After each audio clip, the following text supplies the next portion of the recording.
PKI atau Partai Komunis Indonesia adalah salah satu partai politik di Indonesia yang berideologikan komunis.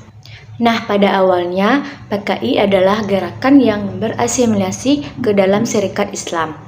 Namun keadaan yang semakin parah, di mana adanya perselisihan di antara para anggotanya, terutama di Semarang dan Yogyakarta, yang membuat Syarikat Islam tersebut melaksanakan disiplin partai. Nah, yakni di mana melarang anggotanya mendapat gelar ganda di kancah perjuangan pergerakan di Indonesia. Namun keputusan tersebut tentu saja membuat para anggota yang beraliran komunis kesal dan keluar dari partai dan membuat partai baru yang disebut ISDF. Nah, pada Kongres ISDF di Semarang tahun 1920, yang nama organisasi ISDF tersebut diubah menjadi Perserikatan Komunis di Hindia. Nah, Samuan diangkat sebagai ketua partai tersebut. Perserikatan Komunis Hindia atau PKH adalah partai komunis pertama di Asia yang menjadi bagian dari Komunis Internasional. Nah, Heng Senefeld yang mewakili partai ini pada kongres keduanya Komunis Internasional pada 1920. Nah, pada tahun 1924, di mana nama partai ini sekali lagi diubah, kali ini menjadi Partai Komunis Indonesia atau PKI. Nah, dalam sejarahnya, PKI pernah berusaha melakukan pemberontakan melawan pemerintah kolonial Belanda pada tahun 1926. Nah, juga pernah mendalangi pemberontakan PKI Madiun pada tahun 1948. Nah, adapun pengkhianatan PKI terjadi pada saat insiden G30 SPKI pada tahun 1965. Nah, pengkhianatan PKI terlihat pada peristiwa Madiun 1948, di mana Kabinet Amir Syarifuddin yang membentuk Front Demokrasi Rakyat atau VDR pada tahun 1948, di mana kelompok politik tersebut berusaha menempatkan diri sebagai oposisi terhadap pemerintahan di bawah Kabinet Hatta. Nah, VDR ini bergabung dengan Partai Komunis Indonesia atau PKI yang dimana merencanakan suatu perebutan kekuasaan.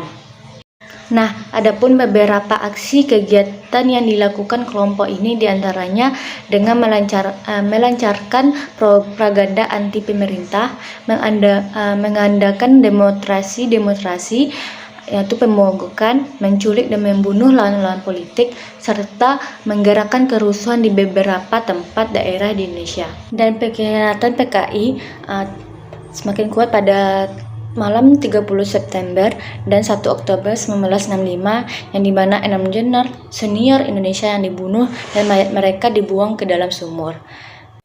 Dan pembunuhan para jenderal tersebut dikemukakan keesokan harinya bahwa Dewan Revolusi Baru yang menyatakan telah merebut kekuasaan menyebut mereka Gerakan 30 September atau G30S.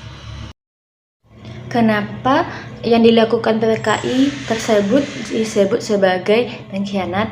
Karena pada malam 30 September dan 1 Oktober 1965 tersebut, PKI melakukan pemberontakan dan pembunuhan massal khususnya pada 6 jenderal-jenderal senior Indonesia yang dibunuh dan mayat mereka dibuang ke dalam sumur.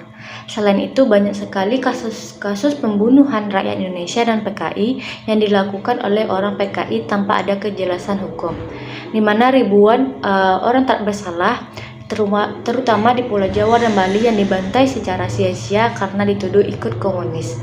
Nah, menurut beberapa sumber, antara 5.000 jiwa sampai 2 juta jiwa tewas dibunuh dan ribuan lainnya mendekam di penjara atau dibuang ke Pulau Buru. Nah, oleh karena itu, apa yang dilakukan PKI tersebut sudah dianggap pengkhianat pada bangsa Indonesia. Mengenai isu-isu bangkitnya PKI pada zaman saat ini, mungkin masih tetap ada orang-orang yang paham ideologi PKI, walaupun tidak bangkit seperti organisasi PKI tahun dulunya. Nah, oleh karena itu bangkit atau tidaknya PKI tersebut tetaplah harus diwaspadai, terutama pada generasi muda saat ini yang belum memahami dan mengetahui paham ideologi PKI. Pengkhianatan PKI merupakan sejarah paling buruk di Indonesia. Dan apabila PKI benar-benar bangkit kembali, dan maka kemungkinan akan berdampak sangat buruk bagi rakyat Indonesia. Nah, adapun dampak yang akan ditimbulkan oleh PKI tersebut adalah paham ideologi PKI yang mana ingin berkuasa, di mana ingin mengubah negara menjadi negara komunis, yaitu negara yang memiliki paham ateis atau tidak mengakui adanya Tuhan. Nah, dengan maka masyarakat tersebut hanya bersikap dengan berdasar pada logika dan tidak mempercayai adanya Tuhan dan agama. Segala hal yang dimiliki rakyat adalah kekuasaan dan pemerintah juga, dan juga melarang adanya suatu demokrasi. Siapa yang berperan besar terhadap kebangkitan PKI tersebut lebih pada anggota dewan, bahkan militer yang berasal dari keturunan PKI, yang dimana memiliki paham ideologi PKI. Selain itu, pada konteks orang-orang yang dimana mereka masih paham ideologi PKI, serta orang-orang yang berideologi komunis, sehingga sangat mungkin PKI itu bangkit kembali.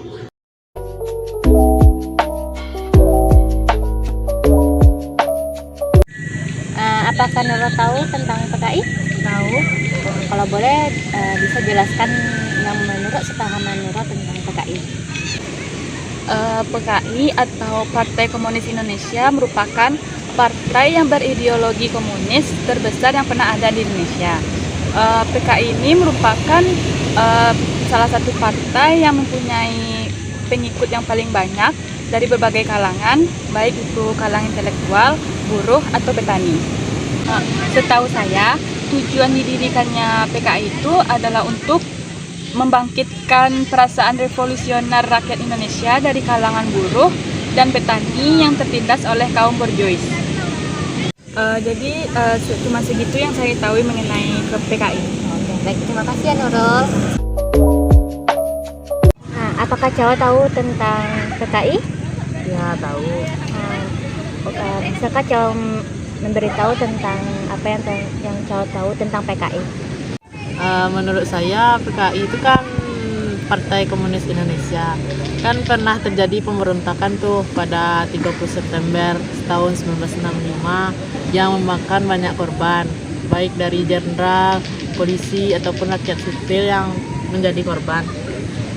Partai Komunis itu sendiri pun sebenarnya sudah lama berdiri, yaitu tahun 1914, tapi pada 1965 malah melakukan pengkhianatan terhadap negara kita, sehingga yang ingin mendirikan negara komunis yang tidak sesuai dengan ideologi negara kita, yaitu Pancasila.